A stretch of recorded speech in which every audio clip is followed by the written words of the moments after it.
Hey, what's up, Matt Gomez? What's up, Sam Salinas? Good morning. Thanks for joining. Tecuache Mike has made an appearance.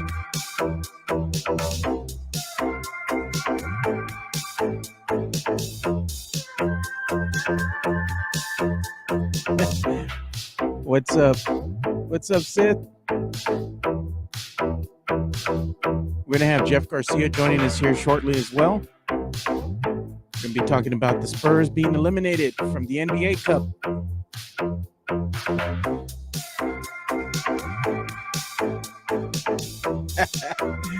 July 26th. No quemaca. Mike was up late in the space last night. Was he arguing with everybody in the spaces? I had to leave, man. I had to go to sleep. Got to wake up early.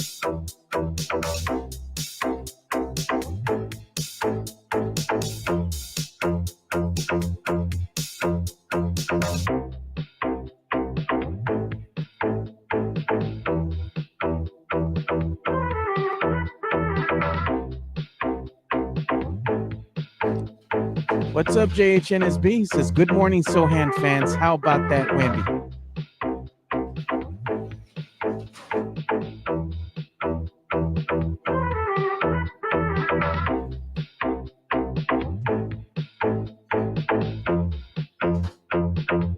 He's back. He made it in.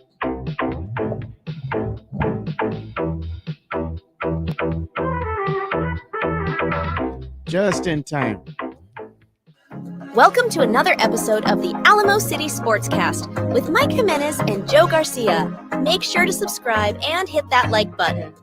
Join the discussion as we broadcast live from beautiful West San Antonio. And remember to tip your hosts as it helps the show grow. What's up, San Antonio? What's going on, South Texas? This is the Alamo City Sportscast coming at you from the west side of San Antonio. My name's Mike Jimenez. That's Joe Garcia. We go for about an hour and a half talking sports, pop culture, and nostalgia. Good morning to everyone who's on our YouTube stream right now. 1,750 plus subscribers strong. We see Sith, we see Sam Salinas, Matt Lerma, Matt Gomez, JHNSB, who's apparently my burner account, already in the mix right now. Again, tell your friends, tell your family, tell your neighbors about this show. Good times, man. Spurs lost last night to the Phoenix Suns in what was a meaningful game because the Spurs could have advanced in that Cup series or whatever that's going on over there. We'll get into that. The big debate about Jeremy Sochan last night kind of rumbled through Spurs Twitter last night. I got cussed out in the Spurs in Matt Lerma's post game. This was after I left, I assume. Yeah, so he was doing his Twitter Spaces involving the Spurs. I was just talking about Sochan and I got cussed out, so is what it is. We'll get into that. We'll get into the week that's up ahead in the NFL. Lots of sports, a lot of pop culture, a lot of nostalgia going on today. Joe, how you feeling today, my man? Feeling good, and Matt Lerma is pointing out here, he says, he was saying Sochan had a better game than Wemby. So let's get into last night's game. Are we going to have Jeff Garcia on today from Locked On Spurs and Ken's 5? I went ahead and reached out to him again this morning, so he's tentatively scheduled for 10:15, but knowing him, he's probably going to be running a little late. Yeah. We'll probably get him on around closer to 10:30. Yeah, so the Spurs played last night and are back down to 500, right? So they took on the Phoenix Suns, and it was a brutal game. Spurs lost 104-93. Spurs fell behind from the get-go. We're down 9-0 to start the game. Then you saw Kevin Durant go down with an injury, and now we think as Spurs fans, okay, we have a chance. Spurs got it down to 2 at some point. Then the lead would get extended back out to 10. Then they get it back down to 2 or 3. Then they got extended back down to 10. The thing about it is that Wemby had the worst game of his season, right? So you look at it, Joe, you're not going to win a game. But his back was hurt, Mike. When Wemby has his worst game of the season, Chris Paul had his worst game of the season. You can argue that Harrison Barnes had the worst game of the season. So let's go through some of these stats here. Victor Wembanyama was scoreless in the first half. Scoreless. This is a guy who had a triple-double just the game before. Harrison Barnes was 1 of 8 shooting. Chris Paul was 1 of 9 shooting. 3 of the starters did not come to play, right? So as much as I like to joke about it, Sochan's not the reason why the Spurs lost last night. Okay, his green hair wasn't a distraction to Wemby. That's the rumor, right? We're going to get into Sochan at some point in this show, but let's talk about the fact that there's some things that are going on, some stats involving Victor Wembanyama that I did bring up during the Twitter Spaces that I think needs to be addressed. Oh, you were getting cussed out. Well, it's funny because I was getting people reaching out to me yesterday. Yeah. Texting me, people from the show, our watchers, Of course, people who are following Spurs Twitter, members of the media reaching out to me. And what's funny is that I have been someone who's been kind of bagging on Sochan for so long, right? And everyone has always said that I was a complete idiot. And last night, I had so many people reach out to me and say, we understand what you're talking about. We understand now. And I think the problem is that we had, a 15-game stretch where we didn't see Sochan out there. We saw what the offense can look like without him. We saw how fluid it was. Last night, every time Sochan got onto the court, it just stopped. Screeching halt is what the offense was doing. There's no rhythm to it all. Did it affect Wemby last night? No. Has it affected him in the past? Yes. Last night, Wemby sucked because Wemby sucked last night. Okay? CP3 sucked last night because of CP3. Had nothing to do with Sochan. But when you saw Sochan get onto the court, it's just one of those things where it just slows down. And I had so many people reach out to me, again, viewers of this podcast, people on Spurs Twitter. And I'm not going to say this is what this person said. You and I were having conversations last night. We were laughing because you were saying, oh my God, Michael, you're right. I said, I've seen enough of Sochan. But the thing is, it wasn't just Sochan, right? Spurs as a whole, as a team, they played horrible. And the thing that I'm saying is, as far as them not playing good, is when they're winning, they know who to get the ball to. They know that their best players out there on the court are the ones you want to feed the ball to because they're going to give you a better chance of knocking down that shot. Yesterday, there was a lot of equality. Right. You know what? We're going to do like we do when we're in practice. We're just going to pass the ball around the horn, and whoever's open right there is going to take a shot. That's stupid because what happens?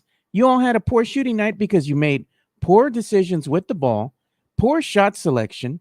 There was a lot of selfish play that I saw out of these players last night. And this is a big game. They didn't match the opposing team's energy, the Suns. The Spurs took this as it's just a regular game, no big deal. Everything was on the line. They didn't come out and match the Suns' energy. They came out flat, and right off the bat, I knew, you know what? This is going to chalk it up to a loss. They didn't have it. Okay, so there's a big stat. I agree with everything you said there because it was before Wemby's the focal point of the offense, and they kind of went away from that a little bit. Exactly. Who would have thought the tallest guy on the court, give him the ball. Right, especially when Durant goes down with an injury. Yeah. There's a stat that I came up with yesterday, Joe, and I did it kind of on the fly on Twitter Spaces, and we need to discuss this. It's about Victor Wembanyama. Now, Wemby, for all intents and purposes, is going to be an all-NBA player this year. Right, he's on track for that. He's on track to win Defensive Player of the Year. He was the Western Conference Defensive Player of the Month for the month of November. Offensively, his production has gone up. His shooting percentages have gone up on 2-pointers and 3-pointers. Joe, last year, Victor Wembanyama, when you look at all the shot attempts that he did last year, 32.3% of his shots. 32.3% of his shots were 3-point attempts, which means that for every 1 3-pointer he shot 2 2-pointers, right? Pretty good mix there, right? Yeah, pretty good mix. I'm looking at his stats right now on NBA.com. So far this season, he has shot 166 3-pointers and 162 2-pointers. More 3-pointers than 2-pointers for the entire season. Now, his shooting percentage has gone up from 30% to 33.7 from three. But Joe, when you have a 7'4" guy who is shooting more threes than twos for the entire season, I understand there's some games when you get on fire and you want to keep chunking them up. We saw Wemby catch fire a couple of weeks ago, right? People were giving me crap about it because they're like, we told you could shoot the three, right? He's at 34.7, which is all right, 33.7 rather, which is, I mean, it's just okay. Joe, are you okay with Wemby shooting the ball that often from three? Because to me, it boggles the mind. It confuses me that he is not man enough to go down low and play big boy basketball. That he's relying on the three. He's 7'4". He's taller than everybody on the court. He should be down low, banging bodies. And yeah, you can give him his threes. Perfect world, Joe. He shoots 20 attempts, 13 from down low and 7 from outside. That's what I want to see of Wemby. But instead, what we're seeing is 11 from outside and 9 from inside. We have a super chat coming in from the Drew Show, $5.47. Thank you so much. It says, cut the BS. The alien spaced out for all but 12 minutes of the third last night. Luka, Paul, Joker, they showed out. He has to want it. He has to take it. And he didn't last night. Drew Show, thank you for thanks, Drew. The super chat, dude, and the constant love that we get from you. Yeah, look at Matt Lerma has something here because he's a Sochan fan. He's going to die on that hill with Sochan. And he was saying that our starting five, the best starting five that we have out there on the court, couldn't do anything last night. Right, but they also have a winning record. And what happened when Jeremy Sochan scored his 14 points? Do you want him to go ahead and score 20 points a night and the Spurs lose? Well, let's get into this. Okay, the Spurs had a bad night last night. Of course, shooting night. And it wasn't just Sochan's fault. It wasn't Sochan. It was a team. Well, no. Okay, the Spurs had a bad night. Yeah. So if we're going to take one game here, this is like saying getting all excited because Wemby went 7 for 10 from three, and everyone said, well, he should go bombs away. What did I say 2 weeks ago? Pissed off a lot of people because people become prisoners of the moment. Yeah. And I look at it from a 30,000-foot view. I basically said, Joe, it reverts back to the mean. And what happened? Wemby's 3-point attempts, his 3-point accuracy reverted back to the mean. Okay. Just because you get hot for a week or get hot for a 2-week period doesn't mean that you're going to sustain that, Joe. The averages average out over the long term. It's kind of like roulette, right? If it's red 10 times in a row, it's probably going to be black 10 times in a row at some point. It all averages out. Yeah. Last night, it averaged out in the sense that the Spurs had a bad game from not only Victor Wembanyama, but also Harrison Barnes, who, again, Harrison Barnes, just a week ago was the Western Conference Player of the Week. He reverted back to the mean last night. Chris Paul, who's been playing out of his mind, turning back the clock, reverted back to the mean last night. It was just a bad game, dude. And it's kind of hard to say, okay, well, you see, that's why we need Sochan out there. That's why we need this, that, and the other. No, the Spurs starting five is still the best starting five out there. The best starting five is CP3, Stephon Castle, Harrison Barnes, Victor Wembanyama, and Julian Champagnie. Do we have Jeff Garcia from Locked On Spurs on? We do have Jeff. He's on standby right now. I'm bringing him in. All right, man. Getting all his information here ready to go. Again, the Victor Wembanyama stats for the year: 23.5 points per game, 10.4 rebounds, 4 assists. He's gonna be an all-star for the first time this year. And more than likely will be an all-NBA player as well. Joined by Jeff Garcia from Locked On Spurs, lead writer for KENS5.com. But we got to give him his intro. Here comes the money. Here we go. Money talk. Here comes the I can finally hear it this time. Dollar. Very nice. We got our good friend Jeff Garcia from Locked On Spurs at KENS5. Jeff, what I love about what we do, Joe, and what we do, Jeff, is the fact that we sometimes have conversations down low, text messages, instant messages, and we don't say everything that's on there. James Pledger is part of the mix as well from San Antonio Sports, and it's just so funny, man. But last night, Jeff, it was just a bad game, right? I mean, it's just that's just what it was. Yeah. Sochan is not to blame for Wemby, for Chris Paul and Harrison Barnes having a bad day yesterday. It just seems like the team came out flat. They had been hot for so long, and they reverted back to the mean last night. Yeah. By the way, everybody, those conversations will never be public that we have on text. Okay, so all you little kids don't even think about asking. It's all right, but yeah. First of all, I'm glad that you said that it wasn't just Sohan or it was just a collective. I blame the green Chris, hair. the Joker hair, the Joaquin Phoenix Joker hair. No, that's I not mean, that's not Joker here. Joe and I were going back and forth. I was calling Sohan dot. the dot from the dot races. He's the green dot. I was looking no, for no. I was looking for the It red also- and blue dot to come out. It also looks like the Chia Pet. Oh, man. But no, it was just a collective loss. Look at Chris Paul, the veteran on the club, openly admitted last night after the game that he needs to lead better by example. His shot wasn't falling. So he took a lot of the blame as well. And you had, look, when Wemby goes scoreless for a half, that's not a good sign. Look, your chances are likely you're going to lose that game. Right. That's for any generational player, whether it had been LeBron, Shaq, Tim Duncan, something like that. The chances of you winning the game are going to plummet. So overall, it was just a sluggish start. And this has been a pattern of the Spurs since the jump. And we're going to be talking about it today on Locked On Spurs when it drops in a few hours. The starting slow, five. No. Slow starts. Yeah. The slow starts it finally caught up to them versus Phoenix. It caught up to them. They cannot rally that they've been doing against better quality teams. You could get away with that. Maybe your Sacramento's, your Chicago's this weekend, what have you. But the point is, even if they're able to do that and still rally, and yes, they've been winning, and yes, they're coming back, and they're showing their mettle and whatnot. But when was the last time we seen a complete 48-minute game from this team? We haven't in quite some time at all, from beginning to end. But I heard you talking about like you starting lineups and units out there on the court. The updated stats still don't have a Wemby and Sohan on the court as one of the better lineups out there. The top three right now, according to Pivot Fade, are Harrison Barnes, Castle, Champagnie, Paul. Basically, your starting five. And even then, your starting five is still one of the best in the league right now. That gives you a plus minus a net rating of 18.9. All right.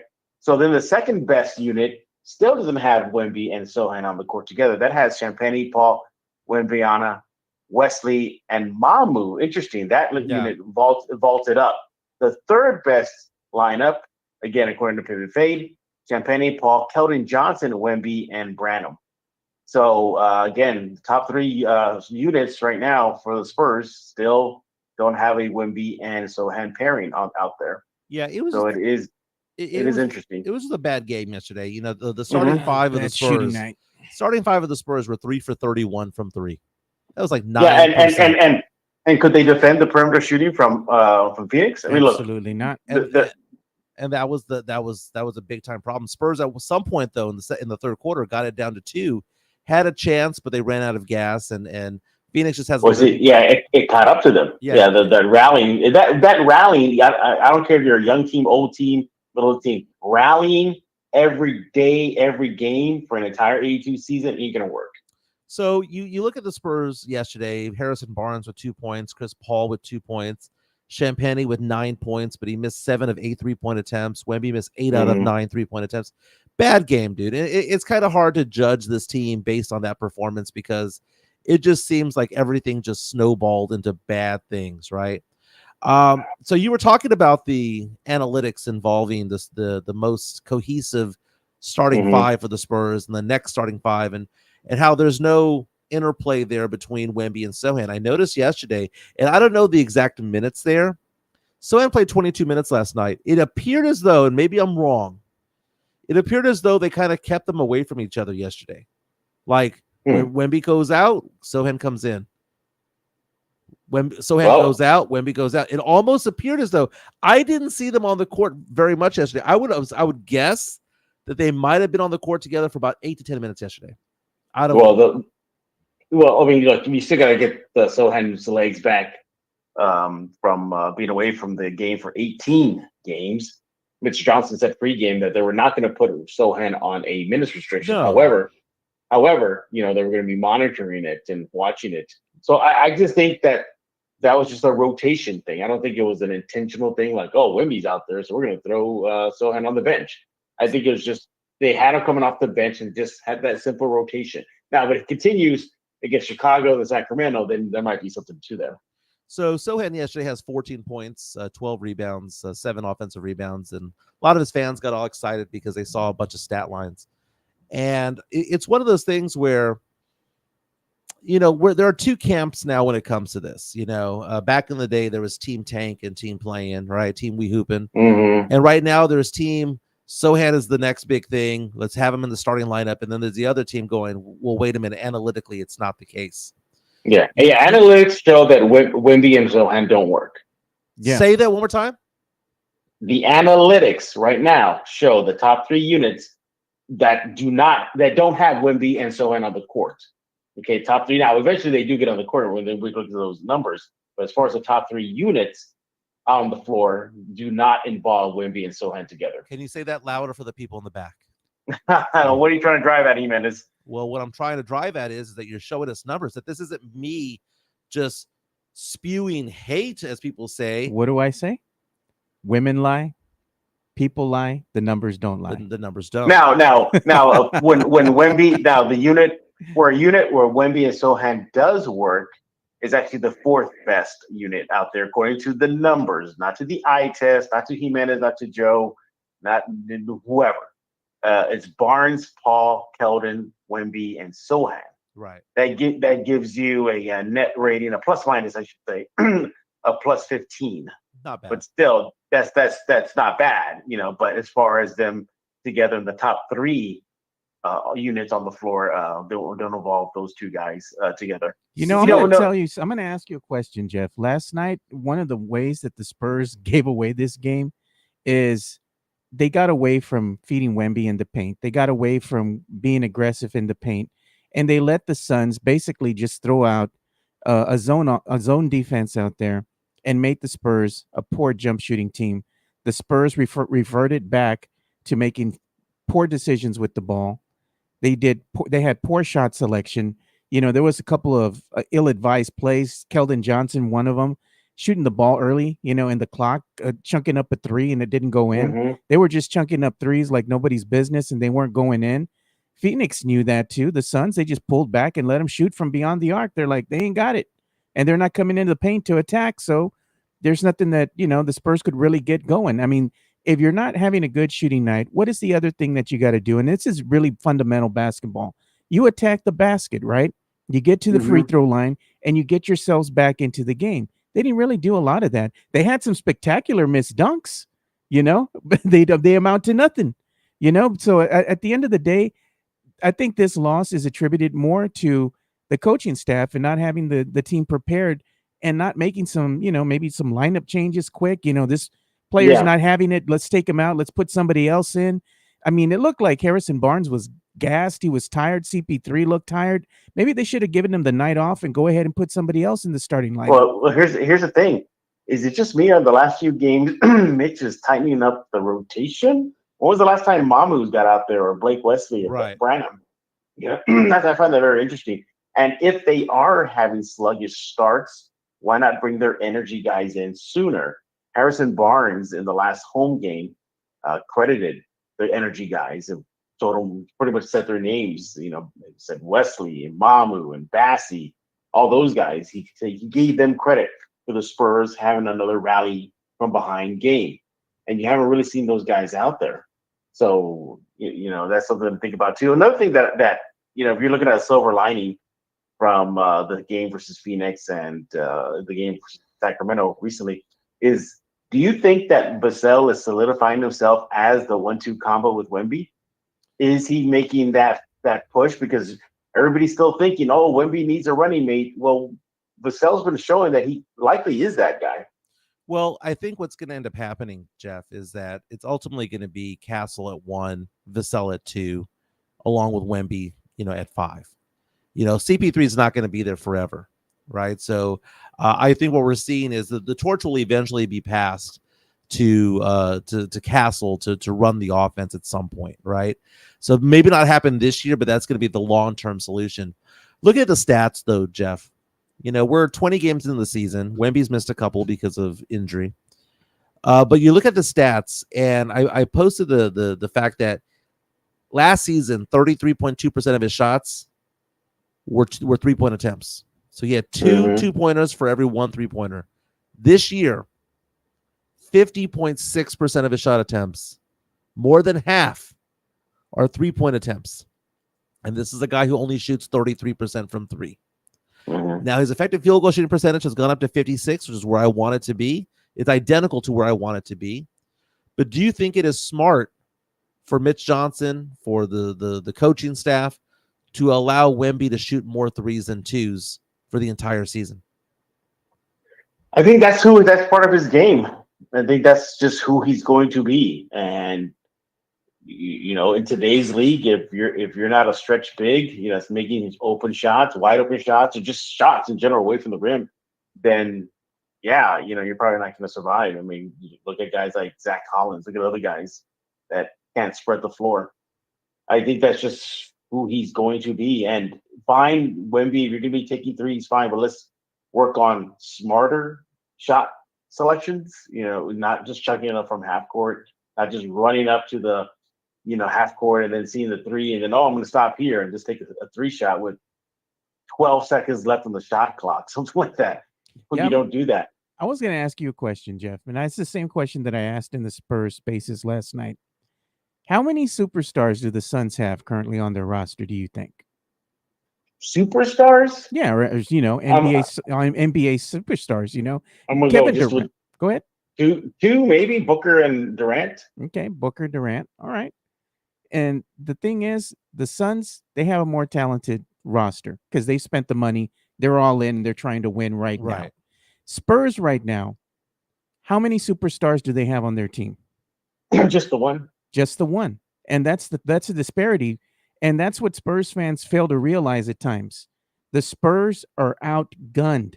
They need to have another superstar to give this team a chance to take that next leap.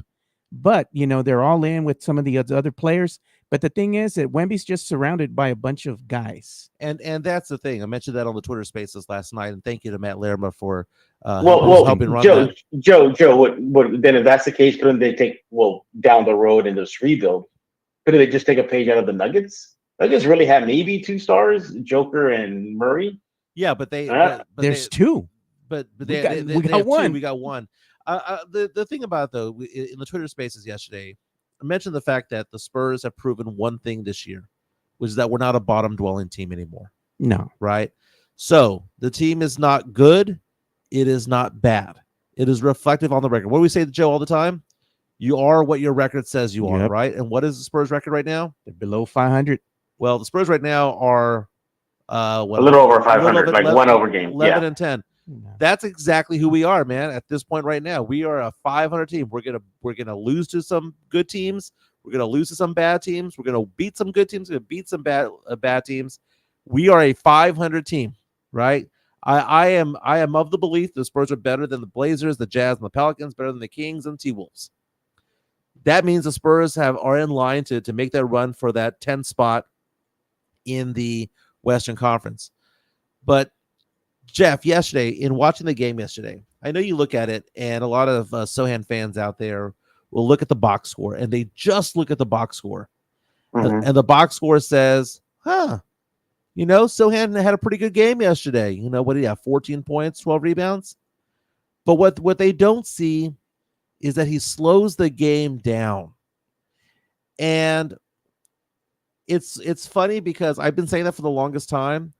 But since he missed 15 games, people have been reaching out to me, Jeff, going, dude, I never noticed how much he slows the game down, like you said, because, he was always in there. You take him out, you see what the Spurs offense can do without him, and all of a sudden you put him back in there, and there's just, he doesn't look like he knows where he wants to be on the court. It's just absolute chaos.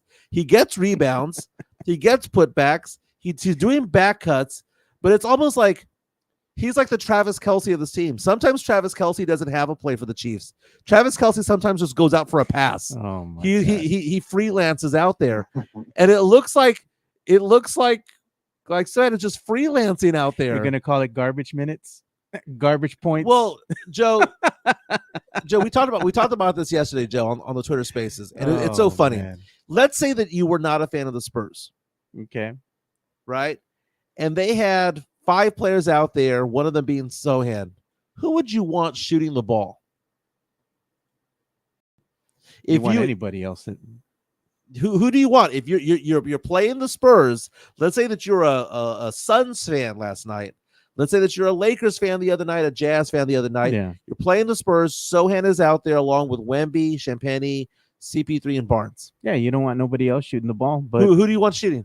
Sochan. Why? Because if he's shooting the ball, that means that the team is locking down the better players. And that's the thing.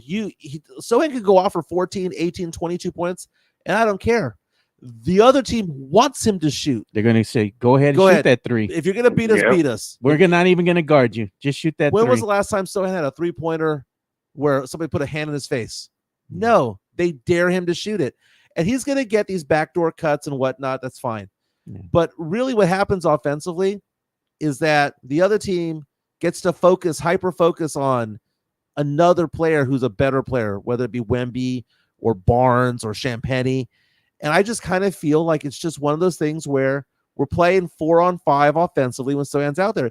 Even when Sochan is getting the 14 points, even when he's getting the 18 points, it's because they're letting him shoot the ball. Yeah. Last night, the Spurs were a one-trick pony, man. They had nothing, dude. They just came out flat, had nothing. They were a half game pony. That was it, and Vassell about it. Yeah, they could do nothing, man. And I think at that point, Mitch should have just went ahead and said, you know what, you guys aren't feeling it right now. Let's go ahead and put in the second and third string. I bet you those guys would have brought more spark. Mama would have. The Mamus, Bassey, yeah, Malachi, Wesley, those guys. Now, someone off the bench who did bring the spark was Devin Vassell. Devin Vassell, 25 points last night, 10 of 14 hooping. shooting, 4 of 5 from 3. Only guy to really have a good night shooting last night for the Spurs outside of 1 foot. Devin Vassell is fighting for that starting spot, Jeff. 28 minutes. He's playing starter minutes.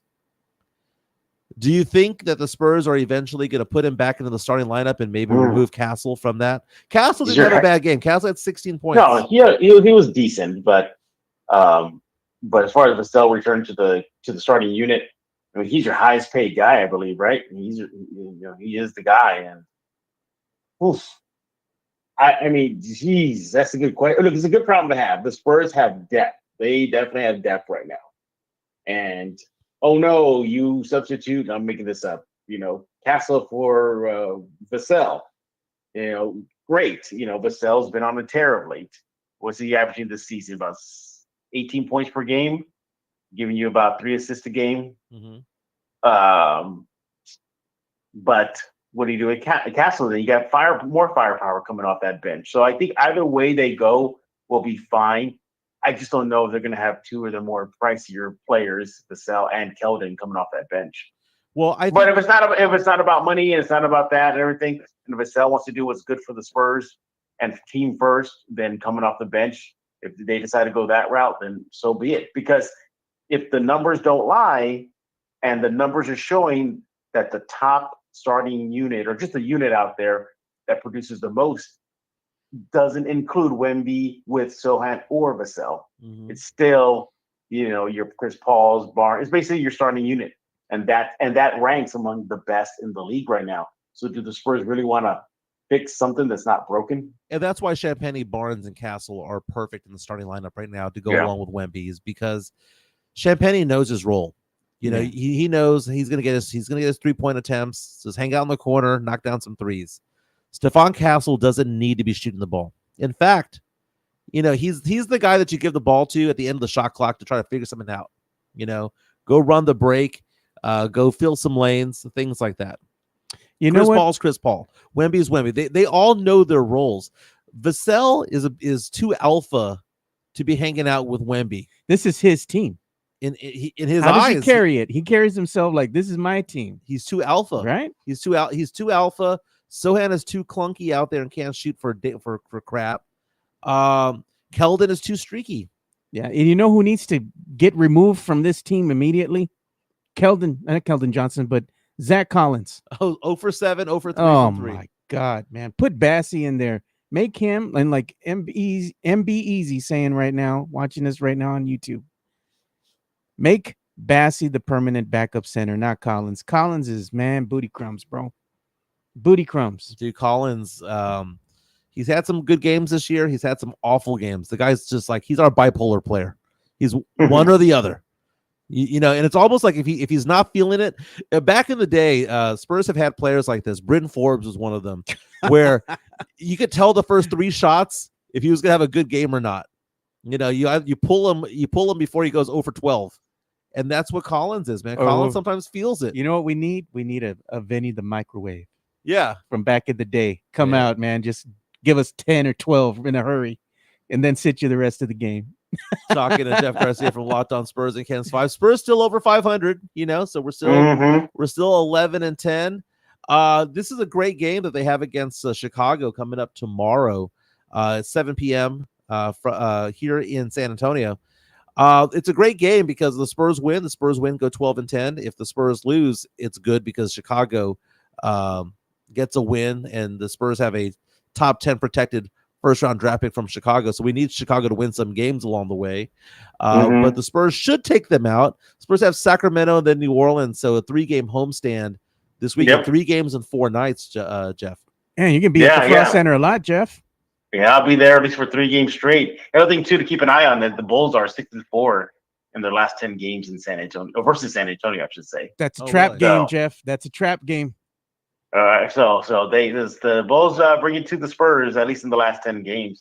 Yeah. Don't forget last season the Bulls did sweep the regular season series against San Antonio. Now Chicago right now has a 9-13 record. If the season ended right now, that pick would come to San Antonio. I'm looking at tankathon.com. Right now, the Spurs are on track to have picks number 13, which is the Spurs' own, the 15 pick, which is Chicago's, and the 17 pick, which is Atlanta's. Again, Atlanta now 11-11, back at 500. Yeah, they're winning. Yeah. So we need to do something. We need to have Trae Young blow something out or something sometime soon. Jeff Garcia, what do you Pause. What did you say? Need to what? Somebody? What? Pause. Cochino. Tell me about what are you working on Kansas5.com today? All right. Well, we just posted to start your day a quick look back at the last night's loss, what the teams had to say, the players about the win for Phoenix, and then the loss for the Spurs. You'll be able to read what Chris Paul had to say about the loss, and then with Wemby as well. And then in a few minutes, we'll catch up with some Spurs notes and news that you may have missed. And then we'll get Locked On Spurs, where the big question is, the poor starts, are they finally starting to catch up to the Spurs? And we saw it versus Phoenix. And then we go into some other bits and things about the Spurs. And, of course, reacting to Wemby winning the Defensive Player of the Month award.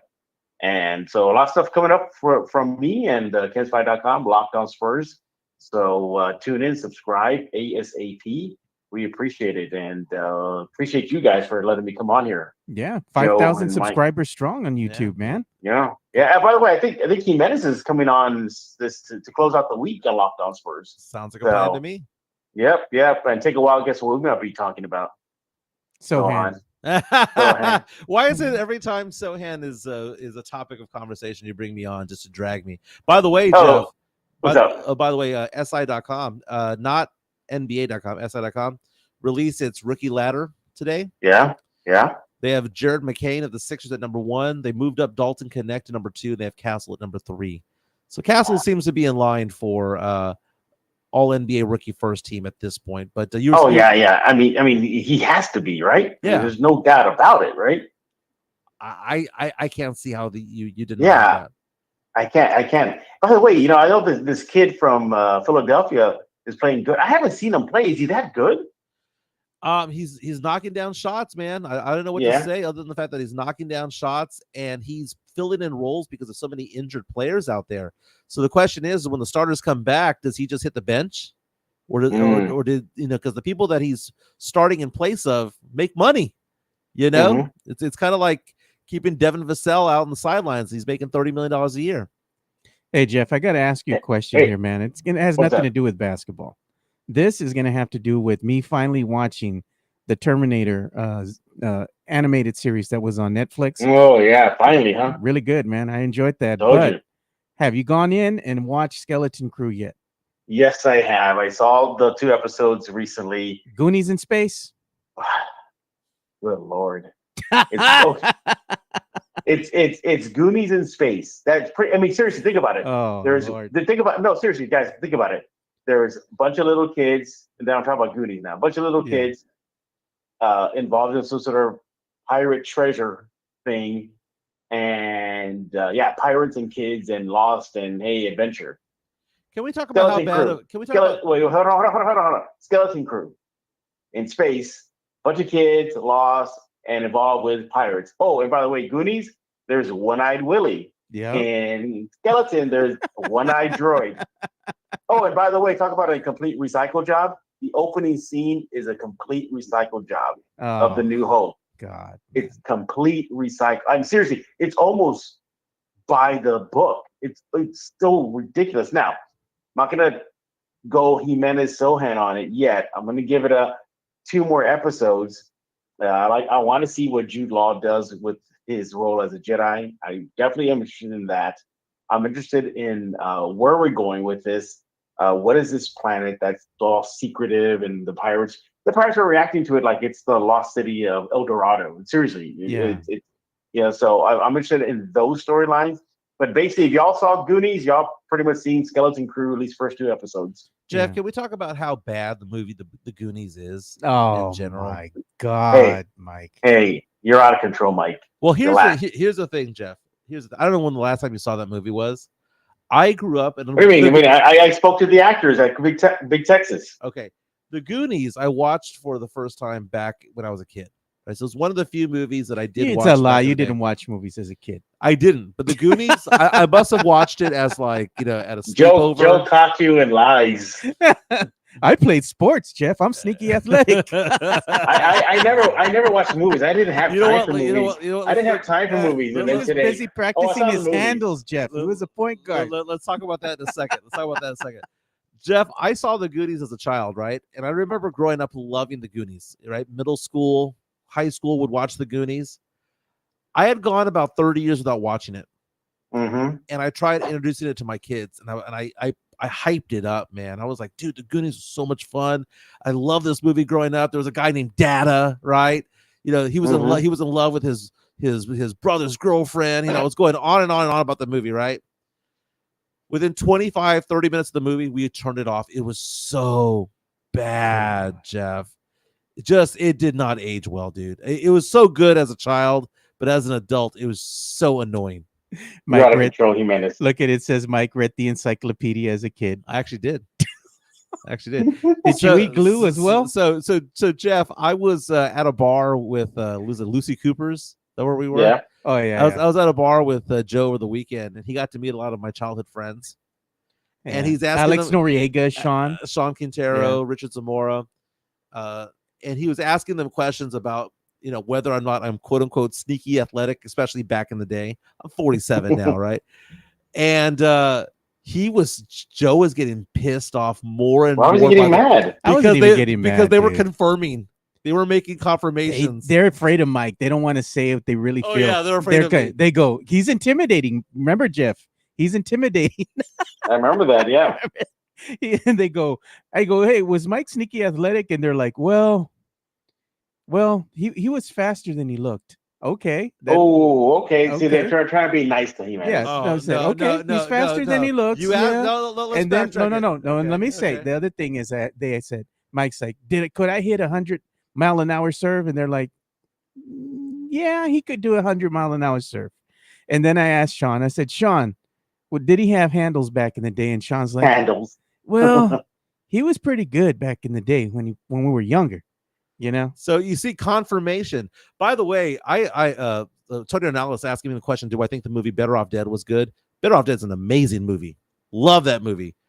Okay, so Jeff, last night I refereed two high school basketball games last night, right? One of them was a varsity boys game. And normally I go do 2 or 3 games, no problems. Last night, man. Wait, Jimenez. I'm hearing some kid in the chat is contradicting everything I'm saying regarding. What's going on? Regarding starting units and everything. saying that my stats are wrong and whatnot. Oh yeah, because it doesn't pass their eye test, you know. All right, so why don't I just do this? Again, go to pivot fade. That's it. You're able to see the starting units. It's right there, the top three. So whoever this kid is doing it, just look it up yourself on pivot fade. Yeah, I mean that's the thing, is that they don't like the analytics, man. They fall in love with certain players, and they fall in love with old school stats. It's funny because people ask a question about like baseball. Is batting average important? Is number of homers, number of RBI important? No, it's slugging percentage, man. It's Yeah. it's WARP. It's Again, and also too, the numbers don't involve injuries and say that. I'm just looking at numbers. That's it. Just looking at numbers. Yeah. Like RJ Ochoa is really big into that when it comes to football with DVOA and all these analytical things that kind of do things. The old school was, well, how many points and the rebounds they get? The old school way is, well, how many, what's their batting average? That's old school way of thinking when it comes to sports. The analytical side of it is what is the offensive rating? What's the defensive rating? What is the comparison between the two? And it's basically not because you could get an easy layup, but if they gave you that layup, they gave you that layup. But Jeff, last night refereeing was the first time I've officiated in the past 2 or 3 years where I was legit tired with like 3 minutes to go in the game. Legit. But there was a great play in that game, Jeff. It was brutal, dude. I saw the nastiest dunk on a player that I've ever officiated in my entire life. In high school? The gym erupted, man. Oh my God, dude. Let me explain what happened, dude. There was a we make it quick. I got to go record Locked On Spurs in a few seconds. But go ahead. Yeah. So basically, it was the player that it was getting kind of chippy. They were kind of jawing at each other. We had to tell them to calm down, not to talk trash to each other. Yada yada. We had given both teams warnings about that. And there was a ball that was stolen at midcourt, and it was an outlet to this one guy who had a breakaway for a dunk. I mean, the guy was probably 6'5", 6'6". And one of the players from the team that got the ball stolen from decided that he was going to go try to block the dunk. Bad mistake. The guy was it should have just been an easy dunk and just let him have it, right? He jumps in front of the player as he's going for the dunk, and the guy just tomahawks it onto his face. Wow. Okay. Both players come crashing down. And on top of it all, and one. No. Man. So dude. it's an and one. So not only did he get posterized, it was an and one. The crowd went crazy, right? And this is high school you're talking about, right? High school varsity, right? The crowd goes crazy. Now, the guy that got dunked on hit the ground pretty hard. Yeah. They took him out of the game and they put him on the bench, right? What was funny about it, though, was that all the trash talking and jawing that was going on stopped because all 10 players on the court started laughing about what happened. Like, even the team that got dunked on was like, oh my God, we're going to give him so much crap later on. That was awesome. Like it actually calmed everything down. Well, here's the thing. About a minute later, that guy that got dunked on started barking from the stands and wanted to run onto the court. He had to be grabbed by one of the coaches and forced back down. He was so embarrassed by it all. But the rest of the game, in the next quarter and a half, everything was cool. Yeah. No one talked trash. It wasn't chippy anymore. All the players seemed to get along, and it took that one monster dunk. And it wasn't a two-hand tomahawk. It was like the guy cocked it back all the way for that dunk. It wasn't like a little, the guy was 6'4", 6'5", 6'6". He cocked it back. That kid got in the way. He got jacked up. It was great, man. Yeah, Jeff's gonna have to go ahead and bounce. Jeff, I know you got to go ahead and record Locked On No, Spurs. no. Go ahead. Go ahead. Finish your story, 3 minutes. Oh no, it was just so great, man. Because there are some moments there in high school basketball where these players are super tall, super athletic. I would say that there were probably 5 players in last night's game that were 6'5" and taller. Dang, they weren't like that when I was in high school. Look at this, Jeff. As you're going away present here, Tony Ornelas says, I heard Mike Jimenez was great at a great CYO athlete. I was a great YMCA athlete. I'm not Catholic, so and you know what? As I'm getting older now, like I think it was the other day I was at the gym And it felt like it was just like a couple years ago. That was it, minimal 2 years ago.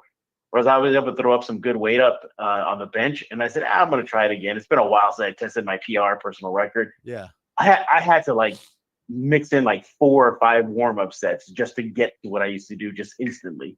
So man, I feel like LeBron James right now. Father Time is starting to punch back at me now. And all you know what that was? That was just all the food you ate over the holiday, man. I bet you were just like, oh man, trying to burn all that stuff off, Jeff. No, dude. Well, Jimenez knows like well, I think you do too, Joe. I'm always at the gym like Oh, at yeah. least six days out of 7 days a week. Yeah, man. And I swear, man, Father Time, it's true, it's undefeated. Undefeated. Oh, Because no. man, I was like, man, let me try my PR again. Let me just try it one more time. I know I did. It was just a couple years ago. Like, how bad can it be? Yeah, no. I locked up. I said, man, I need a 2 or 3 warm up sets just to get going. No. And then I want to know this: is there a rule in San Antonio that every freaking gym has to have their AC on all the time and fans blowing at the same time? That is stupid. Just so stupid. I don't get it. I go there to get a good sweat going, not to stay cool and dry, and so that didn't help as well. But man, Jimenez, are you on your path to getting cute again? Because you're doing all that cardio. Well, I'm going out of the country in a couple of weeks, man. So I've got 2 more weeks to get even. Where are you going? Going to Barbados, dude. So I'll be in the sand on the beach of Barbados. So here's the thing, man. I bought a vacation package 2 years ago. Probably shouldn't be saying this, right? But my ex, oh no, what did you do? My ex and I put down a deposit because we had gone to the Caribbean a few years ago, right, for our anniversary, and we put money down as a deposit to go. And the problem was that I got called by that company saying, we're going to keep your deposit if you don't come out here. So I was forced to take a vacation in December out there because I would have lost my deposit. Mm-hmm. So I decided to go to Barbados. So I'll be in Barbados for a few days. There you go. Dude, all I do is what's that? Wait. You're still going? I don't understand. What's the problem? Oh, I'm still going. going to be able to go. I'm going to be going. I'm not going to lose a deposit. I put way too much money down as a deposit. I'm going to go enjoy myself out there for a few days. Nice. So I leave on 2 weeks from tomorrow. Nice. You feel slimmed down enough where you're going to be wearing the Speedo there on the beach? Dude, who the hell wears a Speedo at 47? Jimenez does. That's who does. What is your fascination with the visualization of me in a Speedo? He's going to wear it backwards. Oh, no. Man, Joe, why did you say that? Hey, so why did you say that? Jeff, what are the odds of you going to Paris for... It's going to look like a Muppet hanging around on the beach. Nice.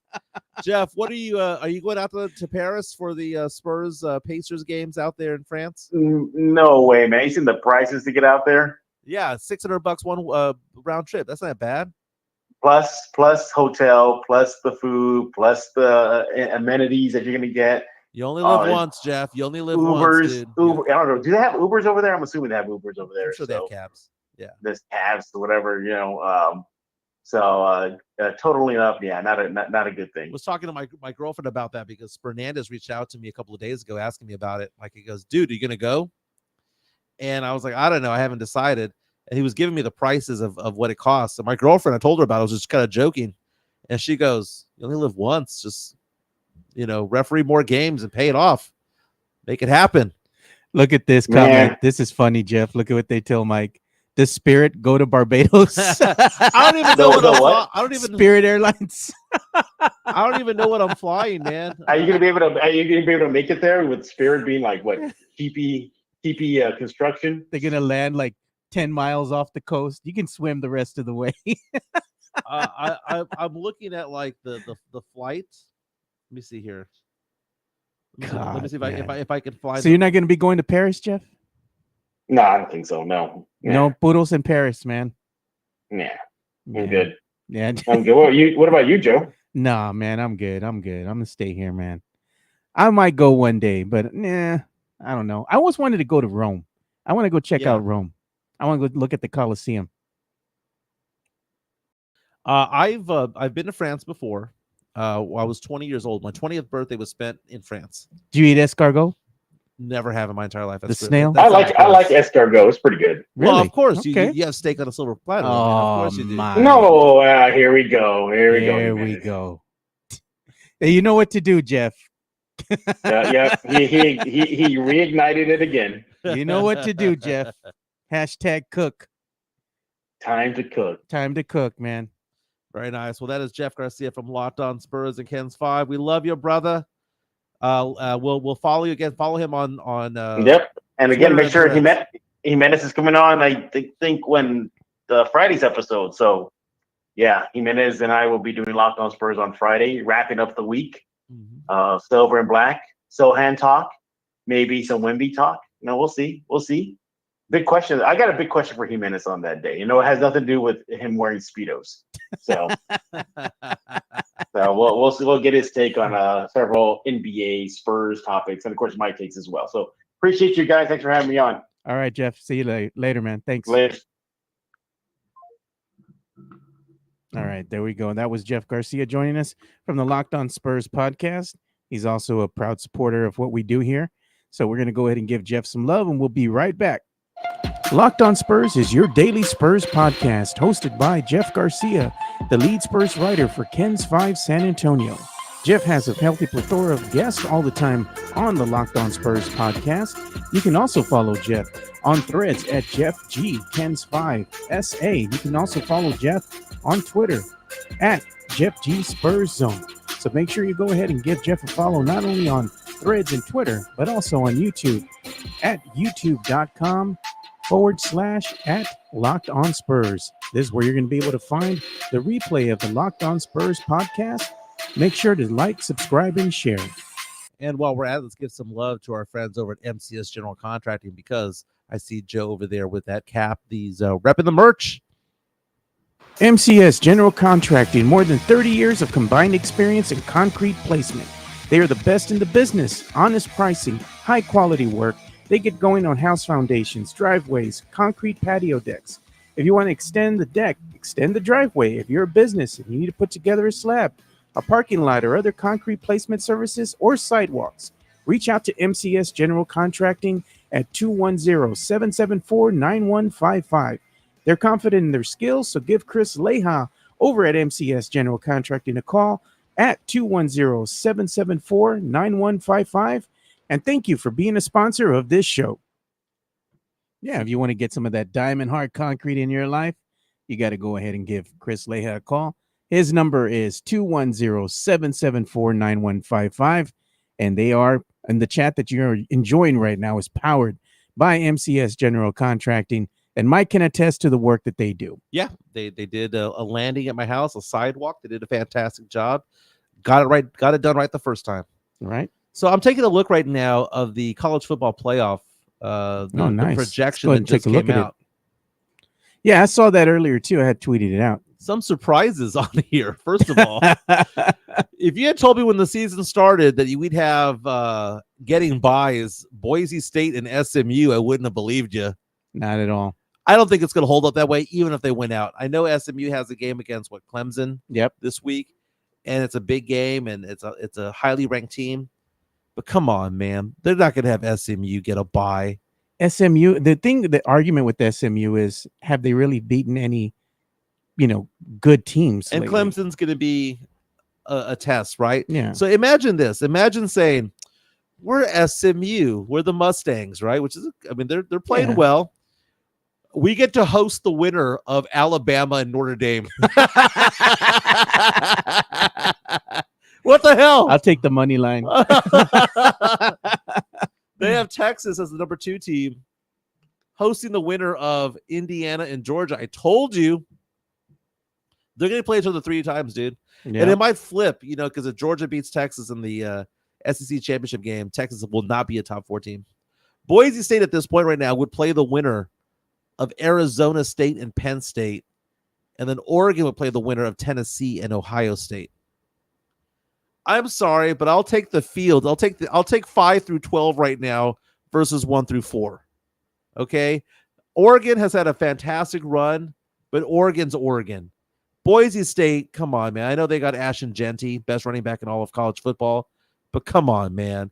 SMU is not in the same class as these schools. Look at And Tim Texas Gonzalez. hasn't beaten very many good teams. As Tim Gonzalez says, SMU is a tough team. I don't man. doubt it. They should be very, very proud. But the idea that the third best team in the country right now is ridiculous. They're gonna go up against a wall when you see the talent level and Right. the disparity between the two teams.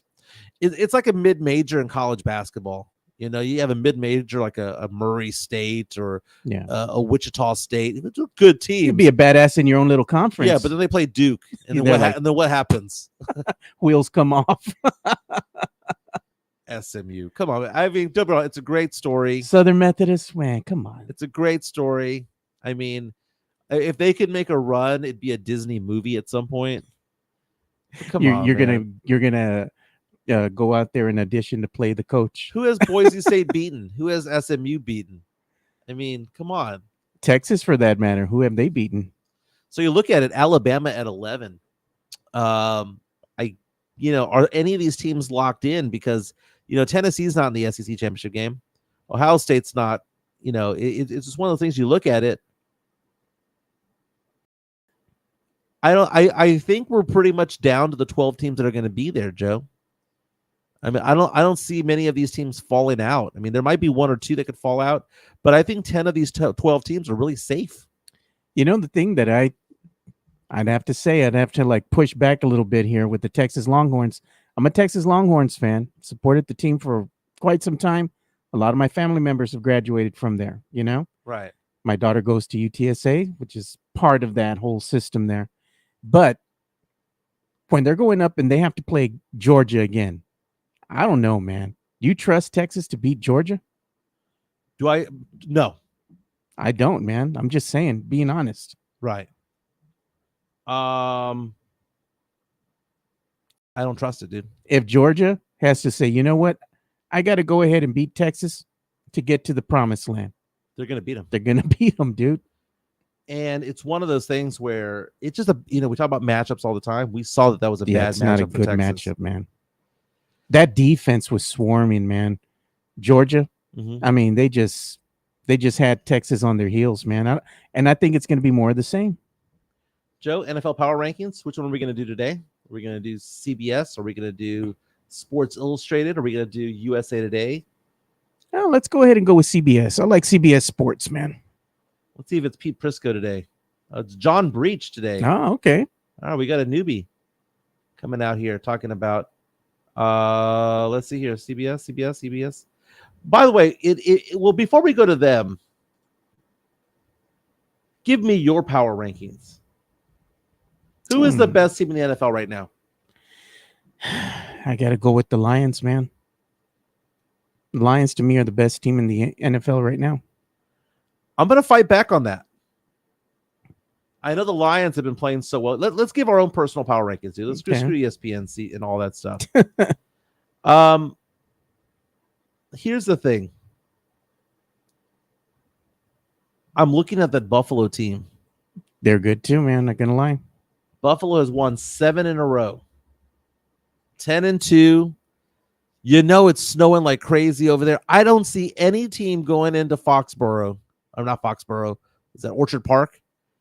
Going over there and and beating Buffalo in that snow. Josh Allen's used to it. That whole team is familiar with it. Dude, if they have home field advantage throughout the playoffs, throughout the AFC, Yeah. they're not going to lose. Kansas City is not as good as they used to be. Texans suck, dude. Texans suck. I mean, is Russell Wilson really going to be making noise in the playoffs, even though they're 9-3? The Ravens, you never know what you're going to get from them, dude. They're either world beaters. I'd hate to play them because when on fire, that Ravens team is as good as any team in the NFL. But they always shit the bed in the playoffs. At some man. point, Yeah. right? So really, I'm looking at the AFC and I'm thinking to myself, it's just Buffalo. I mean, I don't believe in the Chargers. The Chargers are fool's gold, man. They're 8-4. It's another team. 8-4. I don't, dude. It's so weird because we talked about how good the AFC is, and right now there's only one alpha team. There's only one tier 1 team, and that's Buffalo. I don't know. I got the Lions. I'm I'm Lions. talking about AFC. Let's go. Okay, AFC. AFC. Buffalo. Okay. Tier 1, right? Yeah. Tier 2 is Kansas City. Okay. Tier 3 is probably Pittsburgh, Baltimore. I'd go with Pittsburgh, man. Well, but just in the same level Yeah. of and then tier 4 is probably Houston. Going into the NFC though, you've got the Lions who've won 10 in a row, and you've got the Eagles that have won 8 in a row. By far and away, the two best teams out there. And what's weird is that we kind of disregard the Minnesota Vikings. Minnesota Vikings are 10-2. They're still there. They're still there. They're 10-2. The Lions have something to play for because they have got one team that's right behind them, just nipping on their heels. What about that Falcons team? Dude, Cousins has come down to earth, man. Primo. Dude, the NFC South and the NFC West just bow out right now. None of those teams are worth watching right now. Saints suck. Falcons suck. Bucks suck. Panthers are playing with a little bit more heart, but they suck. The Niners suck. Rams suck. Niners Cardinals have the suck. same record as the Cowboys. You're only as good as your record says you are. That's right. Welcome to the club, Niners Welcome to the fans. club. It happened to both, right? Who would have thought? If you had told me before the season, so it's the great thing about the NFL. Told me before the season started that Minnesota and Washington would be in the playoffs, but the Niners and Cowboys would not. Who would have thought? Yeah. I would say the power rankings for me, Joe. I have Buffalo at 1. I have Detroit at 2, Philadelphia at 3, Kansas City at 4, and give me Pittsburgh at 5. Man, for me, I got Buffalo at number 1. Not Buffalo. I got Lions at 1. I got Buffalo at number 2. At number 3, I'd have to go with the Eagles, man. At number 4, I'll go ahead and go with Steelers. Number 5, to round out my whole trifecta there, Yeah. Vikings. Yeah. The Vikings, all they do is win, man. Who have they lost to? I know they lost to Green Bay one time. I think they lost to Green Bay and Detroit. No, they lost to Detroit 31-29. They lost to the Rams 30-20. So they won 5 games in a row to start the season.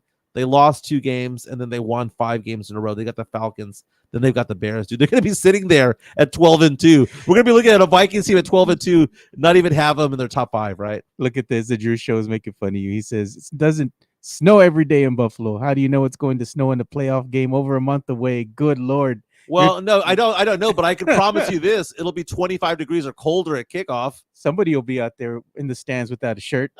You know it's going to happen, man. Getting frostbite. That's funny. I saw something the other day that I thought was kind of funny. Is it possible for you know, we talk about the MVP, right? And right now, Josh Allen is considered to be the favorite. Saquon Barkley too. Was hearing something on ESPN the other day. It was a throwaway line, but I thought about it. And I was like, well, wait a minute. Could this be true? Could you have an MVP candidate, Joe, who's having a historic year from a team that's 4-8? Maybe. Have you seen Joe Burrow's stats? I have, man. Joe Burrow is a good quarterback on a bad team. Dude. Bad team. Joe Burrow, if you're not looking at stats, you might be looking at that team going 4-8 and thinking, oh, well, they must garbage. suck. It's Joe Burrow. Joe Burrow, here's the stats right now for the season. 68% passing accuracy. 68%. He's not Dink and Dak. He's throwing it long, right? 68. 30 touchdown passes, 5 interceptions. Let's look at the last 5 games, Joe. Last 5 games, he's had 5, 4, 3, and 3 touchdowns thrown. He has thrown for 15 touchdowns, Man. in the last 4 games and 2 interceptions. 15 touchdowns, 2 interceptions last, right? He's averaging 320 yards passing in those 4 games, and they're 1-3. Get free Joe Burrow, man. Get him out of there. Joe Burrow on a team with a good defense would be in the same realm as Patrick Mahomes, in the same realm as Jared Goff and Josh Allen. I bet you Saints fans would welcome Joe Burrow.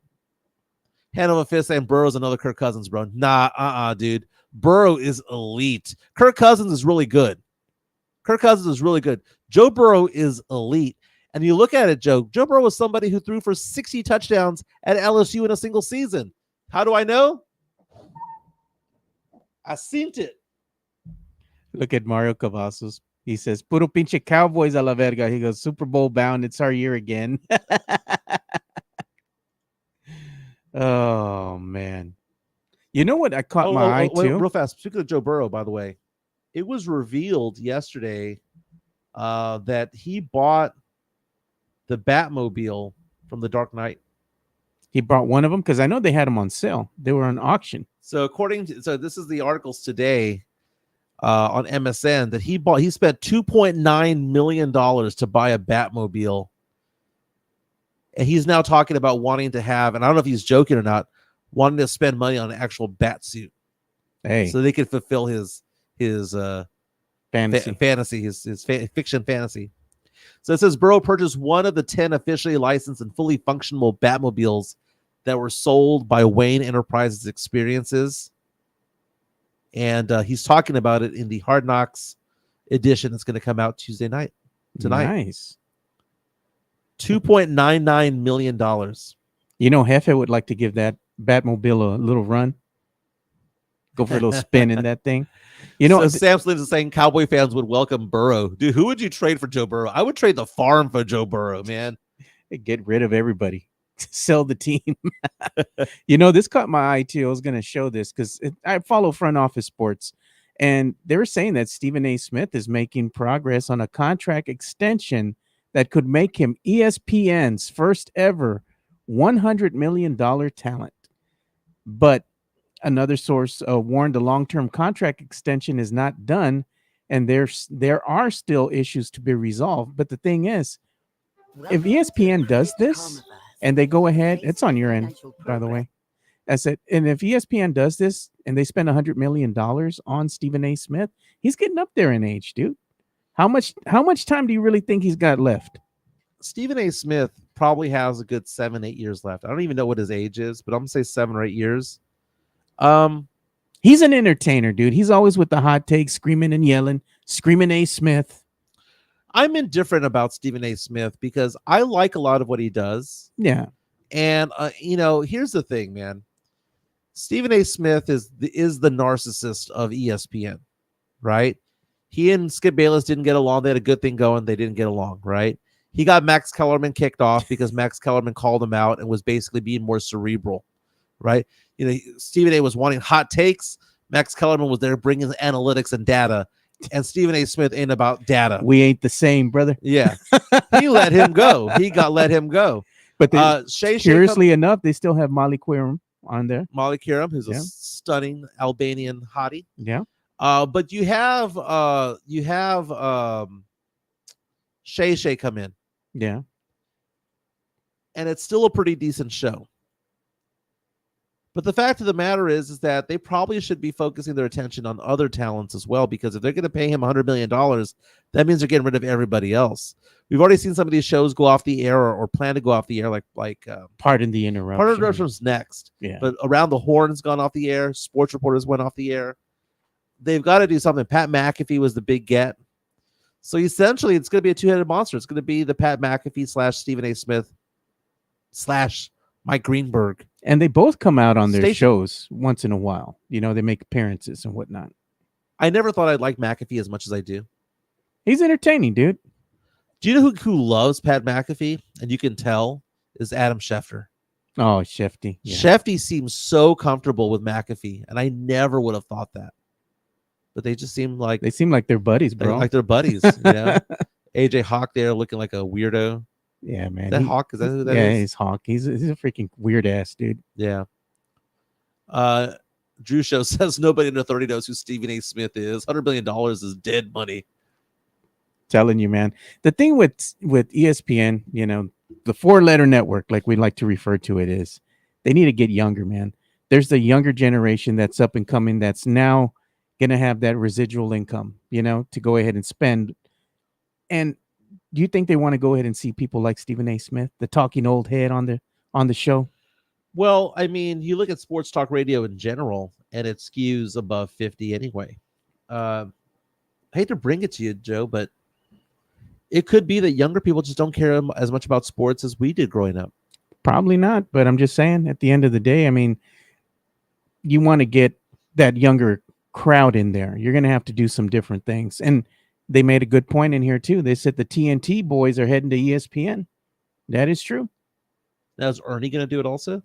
I think he's going to retire, man, but we'll see. I mean, he might be enticed by the money. They do need to get younger, man. We see this locally. You know, Bill Land stepped down because of his health issues, and we have Jacob Toby come by. I like hearing Jacob Toby. Yeah. I think he's doing a good, He's fantastic got energy. job. He's bringing the energy. I still miss Bill Land. Whoa, mama, Wembanyama. Yeah, you I mean, know? he was good. Yeah. He was good. I like Toby though. You know, but you look at Toby and you have to ask yourself the question: does he want to be attached to the Spurs for the next 3, 4, 5 years, or is this a stepping stone for him to go to ESPN or ABC Sports or whatever the case may be? Yeah. We're going to have to see what he wants to do. You know, we see locally Carl Schoening and we see Bill Schoening. Bill Schoening's son, Yeah. go off and do games for Katie Goodman. Yeah, Katie Goodman. Go does do shows. games for local colleges as well, UIW on the ESPN3 platform or the ESPN Plus platform. Yeah. Speaking of Katie, we need to bring her back in. Yeah, it's been a while since we've had her on, but she's busy too, dude. She's doing a lot. Oh, she loves us though, man. Oh, yeah, no, but I'm saying I know she's busy. She's always working. Yeah, we'll figure it out. Yeah, she's one of the hardest working women out there, dude. She does a fantastic job. And super sweet too. If you ever meet her in person, she's really down to earth kind of gal. I was kind of shocked by that. Yeah. I'll be honest with you, because you never know. You know, whenever you yeah. have somebody who is popular and has a following and things like that, you don't know how they're going to be. But she's a sweetheart. Yeah, Absolute she is. Sweetheart. She's super nice, man. She knows her stuff, dude. Oh yeah, no, she's smart. She knows her stuff. We were talking about the NFL season. Let's see the big games coming up this weekend. What do we got? Dude, we have a good Thursday night game. Finally, Dude, it's one of with consequences going on. The 9-3 Packers taking on the 11-1 Detroit Lions. That's gonna be a good game. Other good games this week. Falcons trying to hold on to the NFC South, taking on the Vikings in Minnesota. Panthers taking on the Eagles, so the Eagles should go to 11-2. Bills at the Rams. Chargers at Chiefs. That's the only good game. Dude, we got a Monday night game with the Cowboys. We're talking about Joe Burrow. Joe Burrow's going to Jerry World on Monday night. Dude, can't they flex this game? you know this is gonna be ugly, dude. Who you got? Cincinnati favored. Cincinnati has fewer wins, dude. Cincinnati has 4 wins and 8 losses, taking on a 5-7 Cowboys team. Cincinnati favored by 5. Who you got? You know what? If I'm a betting man, I'll take the money line and I'm gonna bet on the Cowboys. I'm gonna make me some money. You know who's gonna be rolling over right now? Yeah. Brandon Medina. Why is that? Because he's like, bro, you always do the money line. You do this. You always want that big money. I said, I might not hit often, but when I do, you come with Joe. You go ahead and bet with Joe. You walk away in a Ferrari. You bet with Brandon. You can get a bag of peanuts. Look at how many points the Bengals have scored last 4 games, Joe. 41, 34, 27, 38. That's 75 plus 65. That's 140 divided by 4. They're averaging 35 points per game the last 4 games, Joe, and they're 1-3 in those games. They lost a lot of close games. That's the thing that sucks with them, dude. They lost to the Steelers 44-38. They lost to the Chargers 34-27. They lost to the Ravens 35-24. Earlier in the year, they lost to the Ravens 41-38. They lost to the Commanders 38-35. They lost to the Chiefs 26-25. They lost to the Patriots 16-10. They're the kings of losing by a score. Yeah. Brutal, dude. Absolutely brutal. The only teams that they've beaten this year: the Panthers, the Giants, the Browns, and the Raiders. They're not a good team, Joe. They're not a good team. You're only as good as your record says you are. We have a $1.99 super chat coming in for the Cowboys Monday Night Football grito. Hey, Let's make it happen. he's paying for it, man. So we're going to have to go ahead and make that happen. Dropping the money. You know what? Let's go ahead and get the grito ready, dude.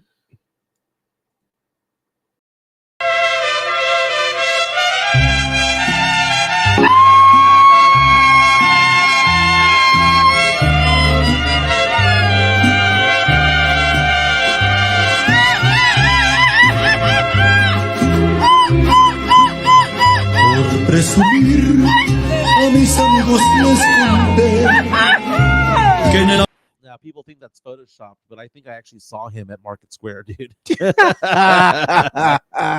No. Let's give me some love. Let's put my cell phone number out there, 210-508-0369. If you have questions about investments or insurances, 210-508-0369.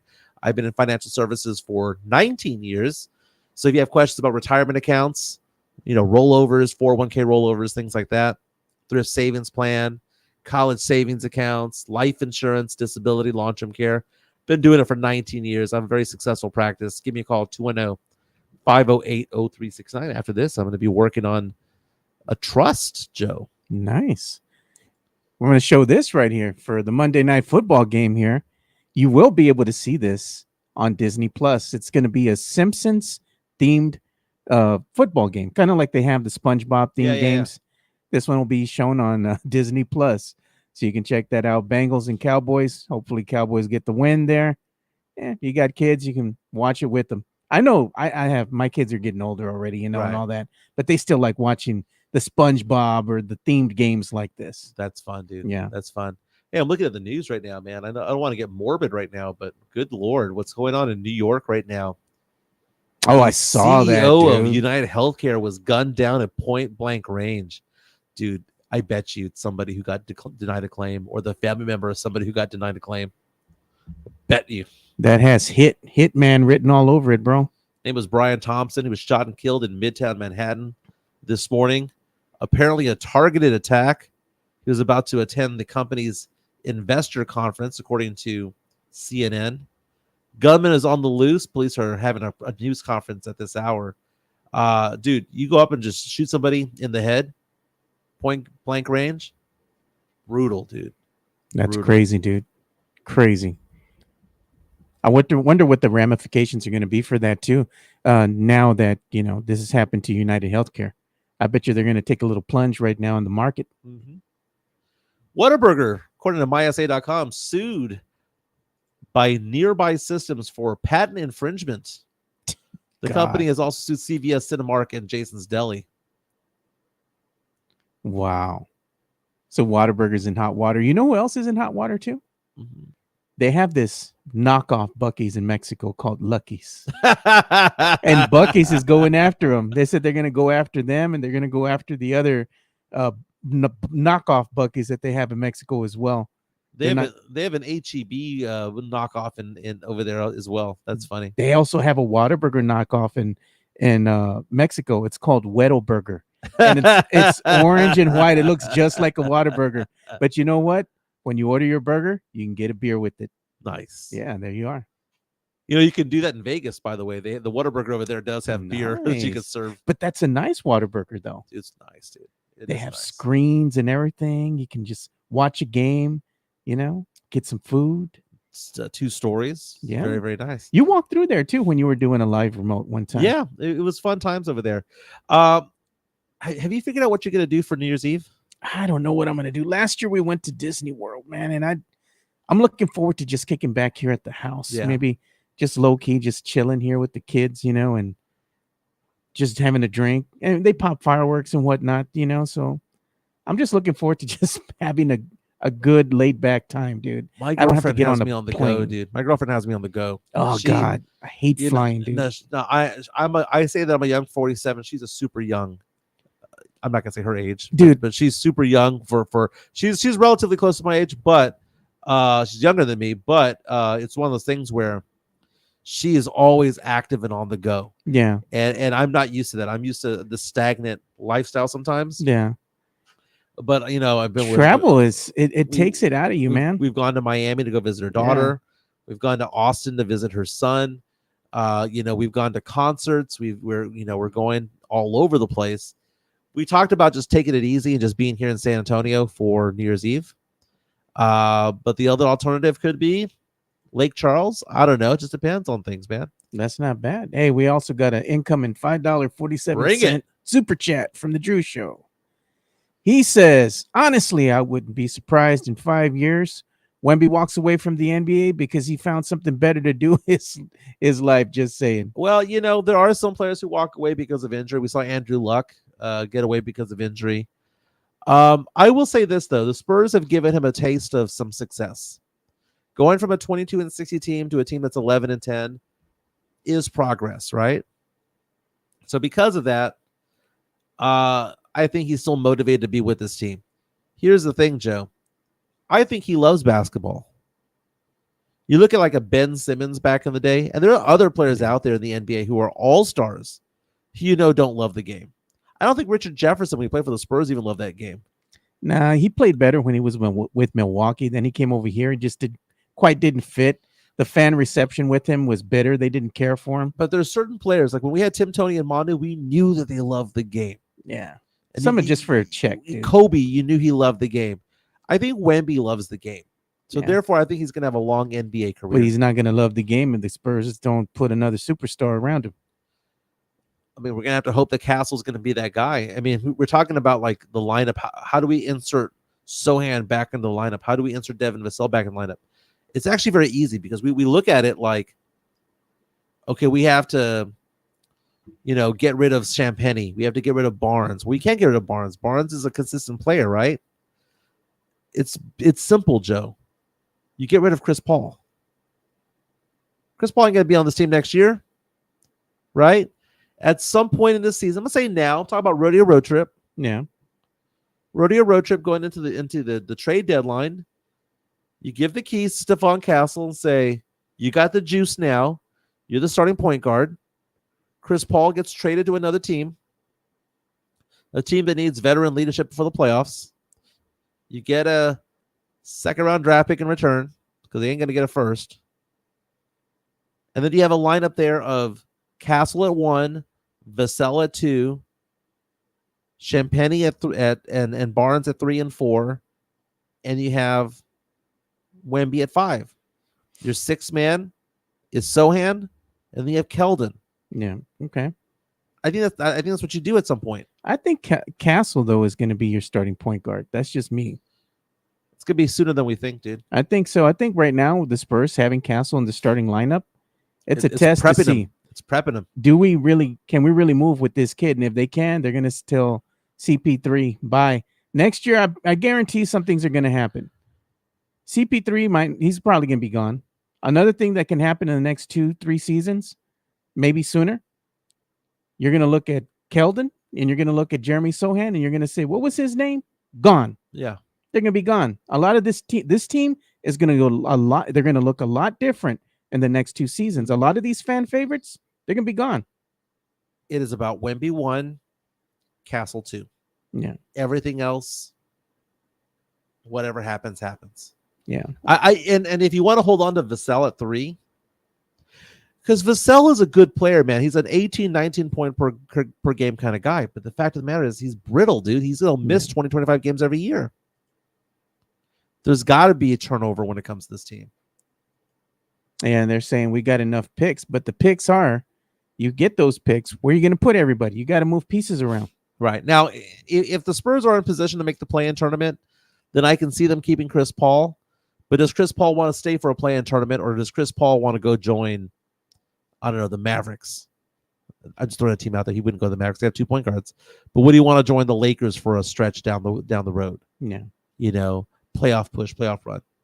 It's going to be up to him because, the Spurs aren't going to get anything for him in the offseason. He's a free agent. Yeah. What I think it's going to be Trey Jones is a free agent at the end of the season too. He is, and I think this is going to be an eye opener for Blake Spurs Wesley fans. is a free agent at the end of the year. Eye-opener. Champagny actually Champagny has non-guaranteed money. Here are the Spurs free agents this year. We got Trey Jones, Gone. Chris Paul, gone. Blake Wesley, Gone. Malachi Branham, Gone. Those are team options on Branham and Wesley. Yeah, Spurs they're probably going to let him Spurs bounce. have a team option on Sochan for 1 more season.